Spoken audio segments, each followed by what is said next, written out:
So as usual, I'm up early in the morning, getting my exercise in, and thinking about why. Like, what is it that motivates me? And people sometimes will ask that of people who do this stuff all the time. And I kept thinking about at my age, being 50 and seeing friends of mine, parents, grandparents, in-laws, start to go down the path of what happens when you don't do what I'm doing on a regular basis. And I kept thinking about the flood, of course, because I'm reading Dr. Peterson's new book, which is We Who Wrestle with God. And he's going through the biblical stories and talking about what they mean.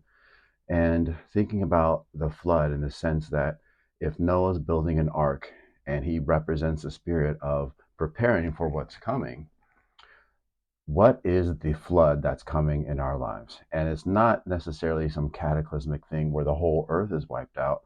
Floods come in little drips and drops and cupfuls, bowlfuls, and it's really just the chaos of life entering your space. And how do you push back against that? Well, you build an ark, you prepare for it. And if you're not preparing for it, then it's on you and you will suffer the consequences. So whatever I think about why I work out, it's in part a duty. I want to make sure that I'm giving my kids an example.